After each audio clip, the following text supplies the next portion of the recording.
I didn't realize it at first, but the day I entered the royal palace as a maid was the day my life began to change. When the prince invited me to work in the palace, I believed it was simply a chance to earn a living. I thought I would spend my days sweeping halls, washing clothes, and sending money home to care for my sick mother. But fate had prepared something far more complicated. Within my first week in the palace, I noticed the other maidens watching me differently. Whispers followed me through the corridors. Whenever I entered a room, their conversations suddenly stopped. I had done nothing wrong, yet I quickly became the most disliked maid in the palace.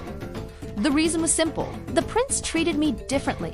To them, I was just a poor village girl who suddenly appeared in the palace with the prince's personal approval. But none of them knew how I first met him. It happened in the marketplace on a hot afternoon. I stood under the burning sun, selling coquillons from a basket balanced on my head. My voice was weak from calling out prices all day, but I needed every coin I could earn. My mother had been sick for weeks, and the medicine was expensive. Suddenly, royal guards surrounded me. People stepped back quickly, creating space. Then I heard a calm voice. "You there, young lady?" I froze and slowly lowered my head when I saw the prince standing before me. "My prince," I said nervously, "I hope I have not done anything wrong." He studied me carefully.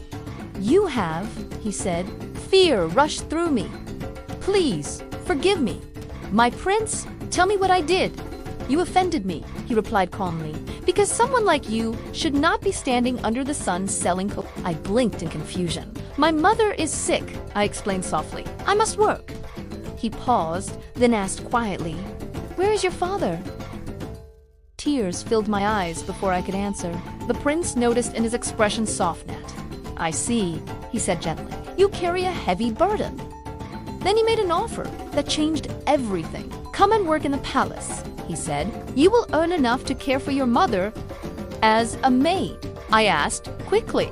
"Yes, then I will come," I said without hesitation. "If it helps my mother, I will serve faithfully." That was how my life inside the palace began. But I quickly realized that palace life was not as simple as I imagined. The other maidens watched me closely. "She just arrived and the prince already favors her," they whispered. I tried to ignore them and focus on my duties. But there was something they did not know. Long before I came to the palace, the queen had given the prince a special necklace. She told him, "The day you find the woman you wish to marry, place this necklace on her neck. Do not explain its meaning. I will observe her character myself." The prince kept that necklace for a long time, until the day he gave it to me. I remember how nervous I felt when he called me into the garden. "For your kindness and your smile," he said gently, "I want you to have this." He placed the necklace around my neck. "I am only a maid," I protested. "I am not worthy of such a gift." He smiles. "Just promise me you will never remove it." "Why?" I asked. "One day," he said quietly, "you will understand."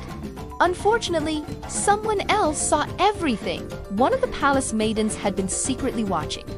Her name was Wanto. For years, she had dreamed of marrying the prince. She had waited patiently, hoping he would one day notice her. But then I arrived, and the necklace she believed would one day be hers was suddenly hanging around my neck. From that moment, her jealousy turned into hatred. How can a girl like her take what I have waited years for? Slowly, the tension inside the palace grew stronger. But there was an even greater danger none of us could ignore: the king. Everyone in the palace knew the king had a weakness for beautiful young maidens. One evening, a guard came to fetch me. "The king wishes to see you." I assumed I was being called to clean his chamber or arrange his room. But when I entered, the atmosphere felt different. The queen was away that night. The king sat quietly watching me. "Come closer," he said. My heart began to beat faster. He spoke calmly about beauty, loyalty, and how faithful servants deserve special rewards. His words were careful, but the meaning behind them was clear. A cold fear crept through my chest. In that moment, I understood something terrifying. Being chosen by royalty was not always a blessing. Sometimes it placed you in the middle of dangers you never asked for. The prince had trusted me and asked for my loyalty, but now his own father was beginning to look at me in a way that could destroy everything. And I realized my life in the palace had become far more dangerous than I ever imagined. Thank you for watching. Please like and subscribe to my channel. God bless you.